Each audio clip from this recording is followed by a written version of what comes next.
Tell the story of the ice. Keith wants for the tape. He wants you to tell. Told we'd had some hair-raising experiences.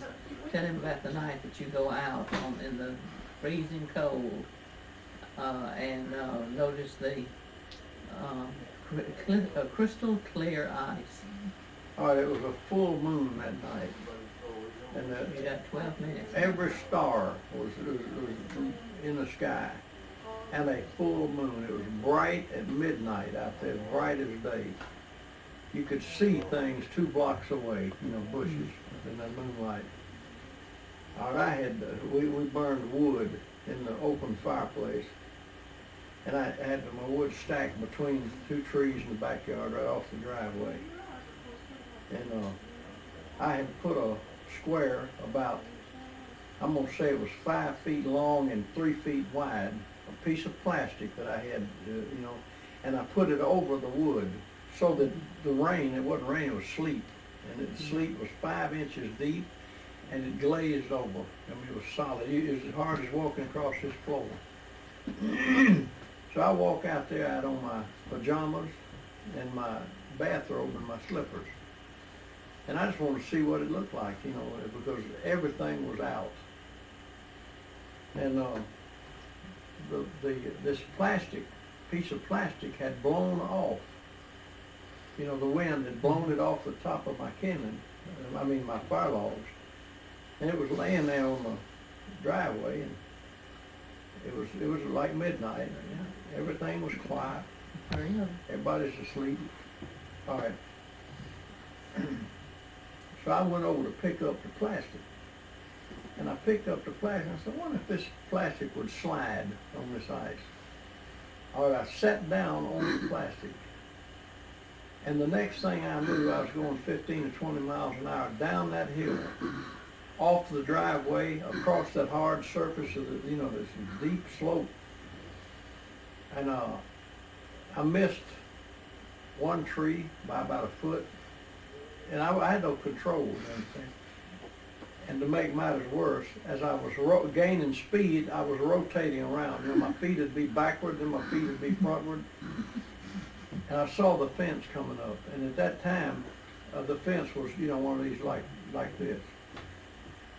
And I said, oh God, I couldn't stop. And my slippers, even if I'd had on hard boots, I couldn't have dug into the ice and stopped it. But the slippers would just slip off that. I said, oh Lord. And the fence loomed up. I hit the fence, probably going 25 miles an hour. Hit the bottom 2 pickets, that were crosswise, and they snapped just like paper. And knocked a hole and continued on through the curtain. Sailed right through the hole. Sailed through it like it wasn't there. It wasn't even an obstacle, I think. I may have stopped me, hell, it didn't. And now I'm in the churchyard, gaining momentum still. Couldn't get off of the thing, couldn't roll, couldn't dig in, couldn't stop it. Thundered down that hill, across Kirk's driveway, and then it's a bank there.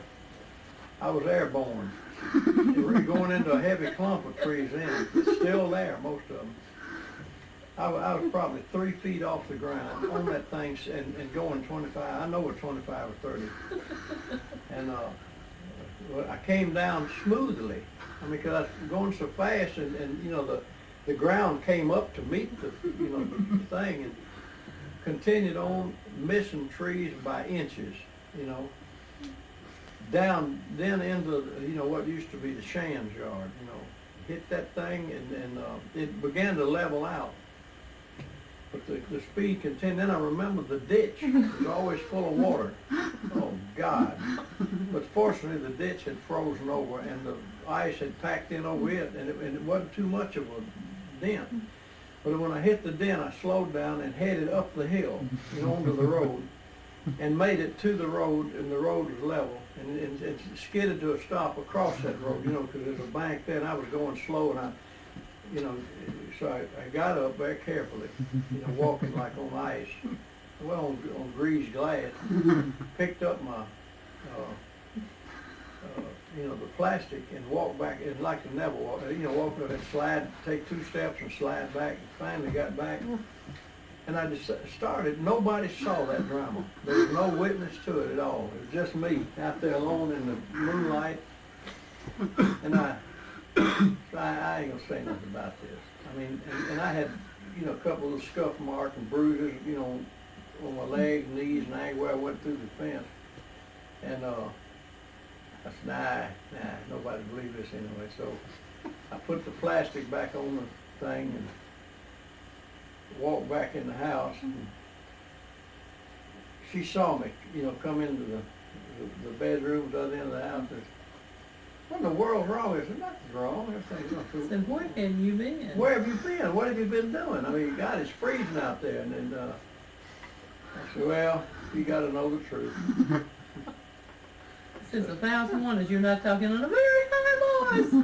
Yeah, I said, well, I stepped on it. I went through the same thing. And so I said, my God, how stupid can you be? So I had no idea that all this was going to happen.